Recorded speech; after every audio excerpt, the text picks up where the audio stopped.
Let's get into Britney Spears. I'm feeling so bad for Britney Spears this week because she's dealing with her ex-husband's book rolling out and all of the drama that's coming with it. So Kevin Federline is claiming that Britney's wicked little sister, Jamie Lynn, wrote him a message.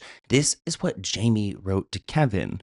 Honestly, this makes me want to cry because I feel for these boys so much. I'm her little sister by 10 years. I can't imagine what her actual children must feel at times, but I'm familiar with the feeling of being a dinghy trying to survive in a wave caused by another ship. Feeling like you have to rescue yourself. I always wanted her to get better, especially for the boys. Jamie Lynn told Victoria that she started to resent Britney for the way that she treated Sean Preston and Jaden James, and blasted her big sister for being incapable of being accountable. Kevin says the message began that Jaden sent me the sweetest thing about getting his piano, and it made my heart so happy to hear him happy.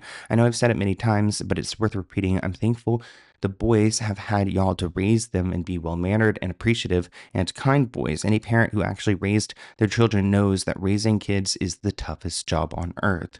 So, like, Jamie Lynn's trying to credit other people, I guess, credit Kevin in particular for raising these kids, despite, I guess, what he's saying and she's saying that Britney was disruptive. This comment reads, well, if Britney was never going to change her mind about talking to her sister again, it probably won't happen now. In other news, Britney Spears claims that she's suffering from brain damage. She wrote in a very long caption, I do feel like my wings were taken away, and brain damage happened to me a long time ago, 100%. I have, of course, moved on from that troubling time in my life, and I'm blessed to be alive. She also said something really interesting. I had a traumatic experience, as some of you know, at the end of my book, where for 4 months I no longer had my private door and was illegally forced to not use my feet or my body to go anywhere. Which is interesting. Like, she's claiming she was like pretty much bedbound at one of these facilities when she was in the conservatorship. Britney's still healing from what she went through, so shame on Kevin Federline for putting this book out for an easy cash grab at the expense of Britney and their children. Let's get into Saweetie.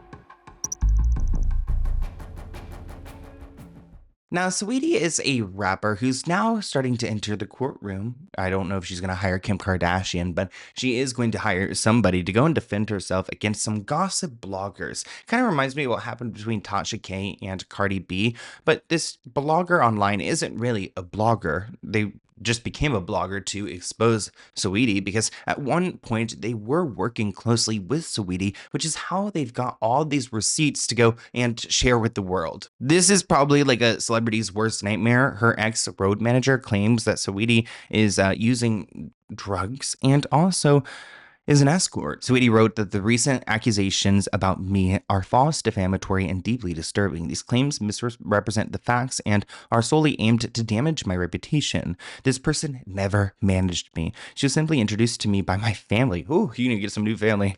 Her motives are now obvious. I'll let the lawyers take it from here. Maybach May, the person who was this road manager, but Saweetie claims it's not the road manager, replied by saying, hey, Saweetie, I see you playing the internet games on Beyonce Internet Child. Let me know how you want to play this. I'm either going to receive my money from you or I can start addressing some of them rumors with TMZ, which she probably doesn't want that to happen.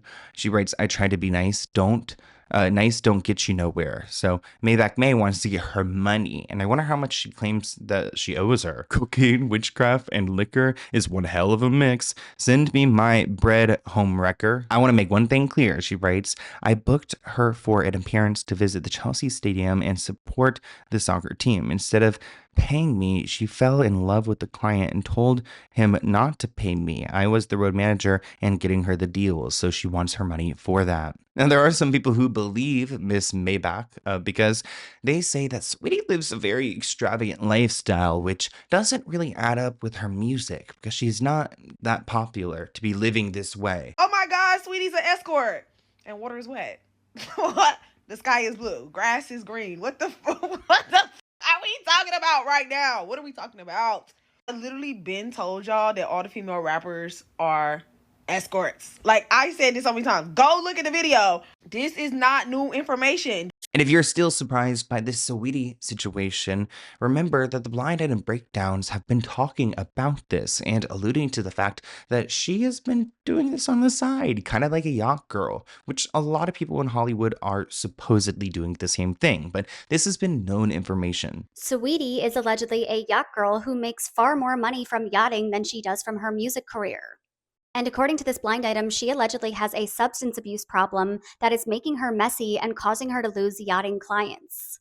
And the blind item reads, this A-minus list Nepo baby, who's a rapper, singer, niece, cousin, and granddaughter of famous names, earns way more from yachting each week than from her actual music.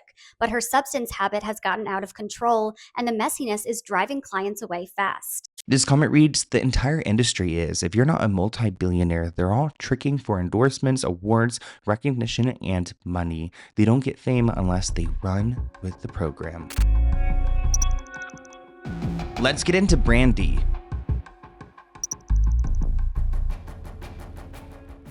Lately, Brandy's been out and performing, but there was a moment on stage that caught everyone's attention because she abruptly stopped performing. I don't know if she was fed up with the mic or what was going on here. You could hear her say, give me 1 second, y'all, I gotta get and she walks off stage. She comes back to go and finish, but it was a weird moment that went unexplained.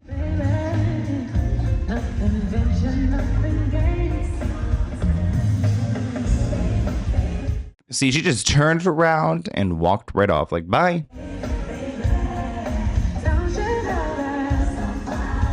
People were being savages when it came to Brandy. They were not being nice, which, you know what, you gotta have a little bit, like, some sympathy for these people. I mean, you saw what happened to Lola Young. This comment reads, Taco Bell will do you like that. Nah, she got spooked. See how you did a U-turn? Something spooked her. Brandy, who the heck would go pay to see her to begin with?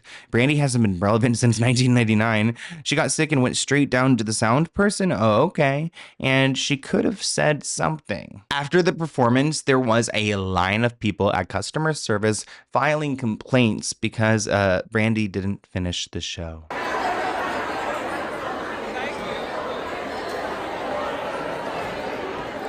Everybody is filling out papers and complaining because they didn't complete the show how they were supposed to. They want their money back. Because there are so many people upset, Brandy did issue a statement. We're not going to read it verbatim, but she apologizes and thanks her sister Monica for stepping up and handling the performance because she claims that she was dehydrated and fell very ill. She also said that the show is very technical and unfortunately it was impossible to fully connect sonically with the production.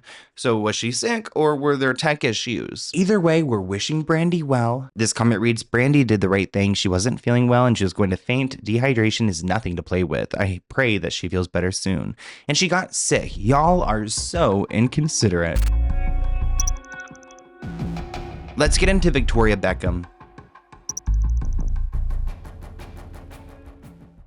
Victoria Beckham is so fascinating to me. I always see like video clips from her back in 2007 in her reality show, like on my TikTok, and she's so hilarious. But I was once upon a time a young gay boy and I watched the Spice Girls.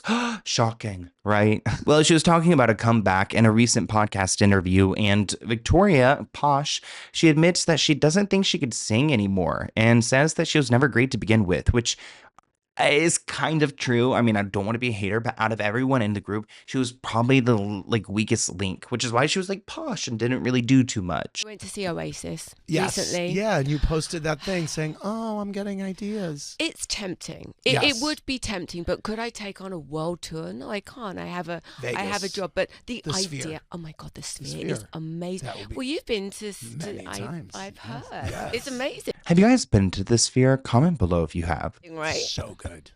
How good would the Spice Girls be at the Sphere? Yes. Okay. So you're so this is maybe a thought. I love the idea of Yes. it. I mean, I don't know if I could even still sing. I mean, I was never that great. Somebody said, I don't care if she can't sing. I just want to see all 5 of them on stage. Victoria Beckham thought the Spice Girls would fade away, but people would buy tickets more than ever today and continually will for the next 50 years. The Spice Girls will outlast her fashion line. There, I said it and stand by it. Thank you for watching this clip from the Let's Get Into It podcast. To view the full episode, visit the link listed below.